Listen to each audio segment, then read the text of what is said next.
Jerapah hewan darat tertinggi yang berjalan di bumi. Lehernya yang panjang dan tubuhnya yang dihiasi pola bercak indah. Serta matanya yang lembut, seolah menyimpan rahasia sabana.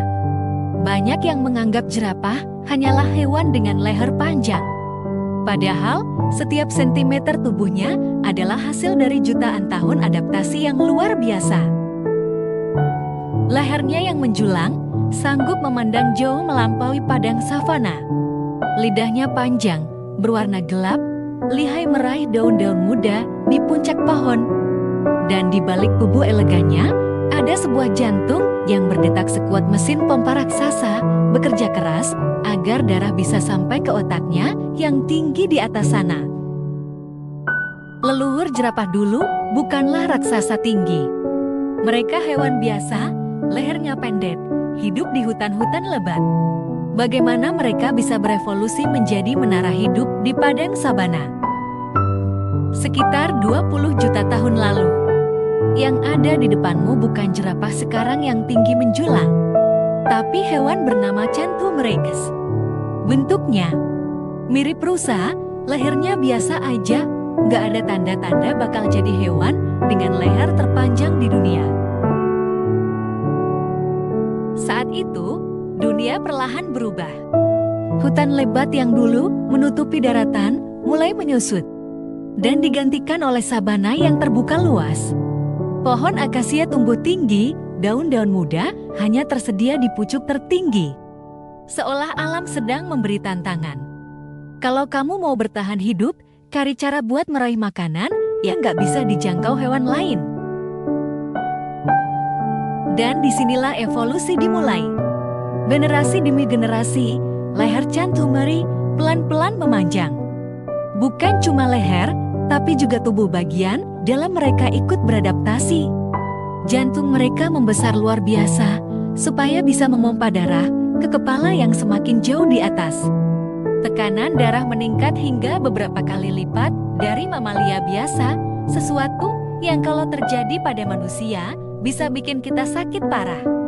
Namun, bagi nenek moyang jerapah, ini justru jadi kunci bertahan hidup. Ribuan bahkan jutaan tahun berlalu, perubahan kecil itu terkumpul. Dan lahirlah spesies baru, Giraffa camelopardalis, jerapah saat ini yang kita kenal.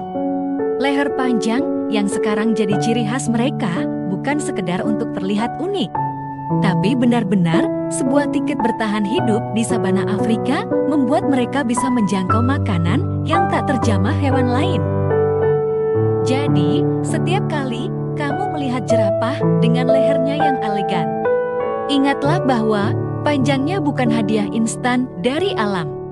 Itu adalah hasil dari jutaan tahun perjuangan, adaptasi, dan seleksi alam yang terus menguji. Siapa yang bisa bertahan? Dan siapa yang harus hilang? Ribuan tahun yang lalu, dunia ini bukan seperti yang kamu lihat sekarang. Ketika manusia purba berjalan di padang sabana Afrika, mereka melihat sesuatu yang aneh sekaligus menakjubkan.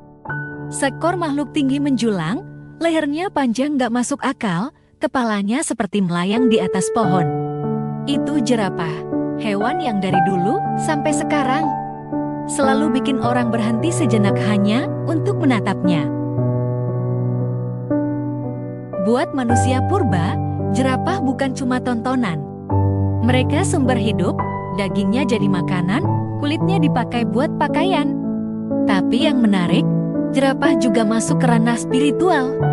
Di beberapa lukisan gua kuno di Afrika, tubuh jerapah digambar dengan garis-garis panjang yang seakan menyentuh langit.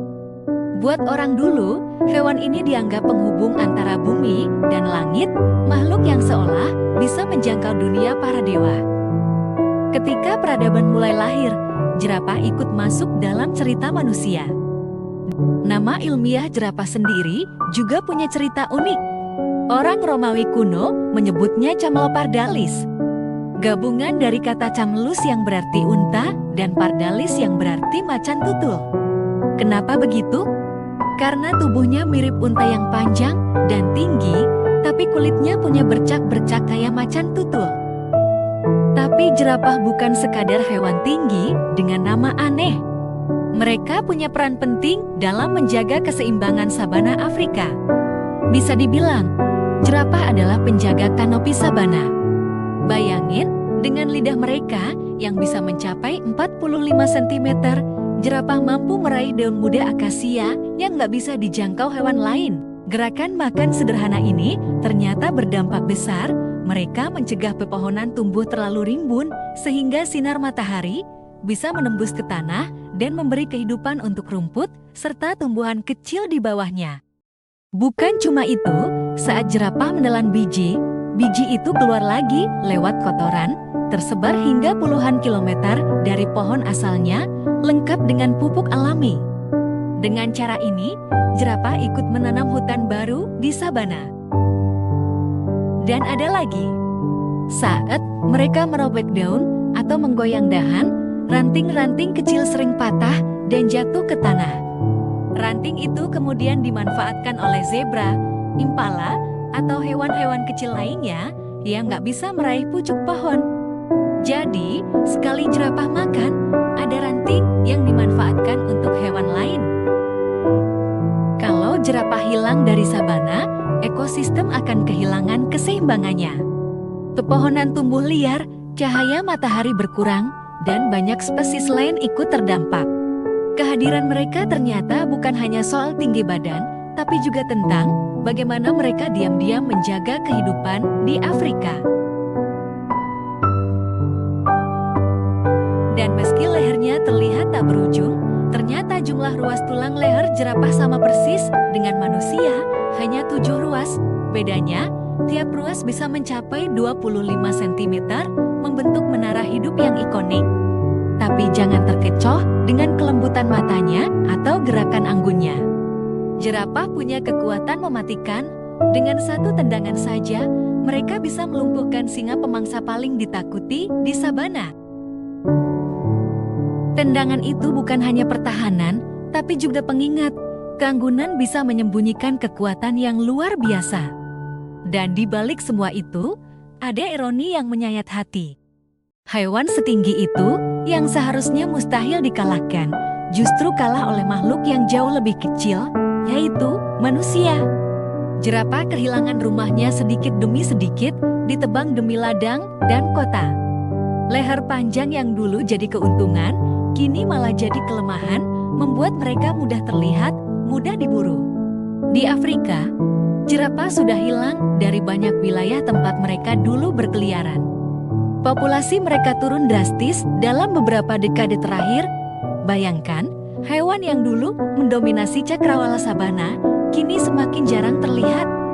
Hanya senyap yang tersisa, hanya jejak yang perlahan menghilang.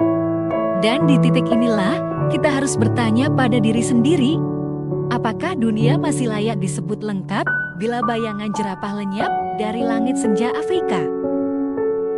Apakah kita rela anak cucu kita hanya mengenal mereka lewat gambar di buku, bukan dari kenyataan hidup yang berdiri anggun di hadapan mata? Jerapah adalah pengingat bahwa keindahan bisa rapuh, tinggi menjulang pun tak selalu berarti selamat. Mereka butuh ruang, butuh sabana yang luas, butuh kita untuk memilih, melindungi, atau membiarkan mereka hilang begitu saja. Karena pada akhirnya, bukan hanya mereka yang akan lenyap. Dunia kita pun akan kehilangan sebagian jiwanya. Dan di balik tubuh tinggi menjulang itu, jerapah mengajarkan kita sesuatu yang sederhana, tapi sering kita lupakan, bahwa kekuatan sejati tidak selalu datang dari teriakan, bukan pula dari gigi tajam, atau cakar mematikan, melainkan dari ketenangan, kesabaran, dan kemampuan untuk melihat lebih jauh dari yang lain. Mereka berdiri di sabana, memandang dunia dari ketinggian, seolah mengingatkan kita untuk tidak selalu terjebak pada hal-hal kecil di bawah, tapi berani menegakkan kepala, mencari perspektif yang lebih luas. Mungkin itu sebabnya jerapah terasa seperti simbol harapan makhluk yang tidak terburu-buru, tapi tetap bertahan dalam kerasnya alam. Dan, kalau kita pikir-pikir, bukankah itu juga cara terbaik bagi kita untuk hidup? Bukan tentang siapa yang paling cepat, bukan siapa yang paling ganas, tapi siapa yang bisa tetap berdiri dan bertahan. Karena pada akhirnya, dunia ini tidak hanya dimiliki oleh mereka yang berlari kencang, tapi juga oleh mereka yang berani melangkah pelan. Sambil terus menatap ke atas,